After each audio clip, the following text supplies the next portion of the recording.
One way to segment the big, diverse tent of higher education is based on the school's relative focus on teaching versus research. The products of the teaching business, so to speak, are degrees and non-degree certificates, for example, professional credentials.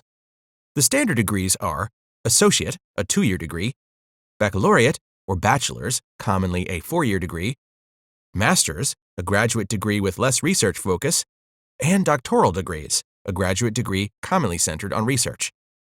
Schools that only offer non-degree programs and associate degrees can be considered non-baccalaureate institutions. Many community colleges and trade schools fall here. Schools that offer bachelor's degrees but no graduate degrees can be considered baccalaureate institutions. Master's degree offering schools are named accordingly. But there's also a standard sub-segmentation, the Carnegie classification, which groups master's institutions according to the size of their master's offering, from M3 to M1, with M3 being the smallest and M1 the largest. Collectively, all of these institutions would be considered non-research schools. Research requires a specific set of capabilities, like advanced facilities and labs in some cases, and not all institutions are equipped to take this on. The Carnegie subsegments apply to research schools as well.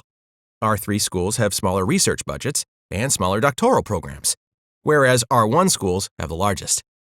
Earning a higher Carnegie classification can have a big impact on the school's ability to attract faculty, students, and grant funding. Historically, the R1 tier has been capped. Only a limited number of schools could earn the distinction. In 2025, however, the classifications will be adjusted, and the limit on R1 schools will be released. Educational institutions can also be segmented in a second way: public versus private. Public institutions are directly government funded. They receive annual budget appropriations, sometimes called allocations. Funds can come from the government at various levels.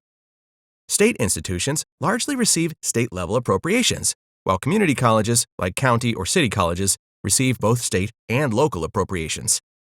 Most public schools do not receive significant federal appropriations, with one key exception: the so-called federal land-grant universities. These schools were established by legislation dating back to the 1860s, and they continue to receive federal appropriations today. Later legislation created 2 additional sets of land-grant schools: the HBCU land-grant schools, standing for historically black colleges and universities, and the so-called tribal land-grant schools. Receiving taxpayer money often comes with some additional requirements. For one, the government is often then involved in the governance of the university. For example, the state may appoint the board and wield influence on major decisions. The state might also cap the number of out-of-state students and put boundaries on tuition levels. In addition, public schools are subject to so-called sunshine laws, which require budget and decision-making transparency. As a result, it can be more laborious to become a vendor for public schools than for private ones. Some public schools are organized into larger university systems, like the university systems in Texas, California, and New York.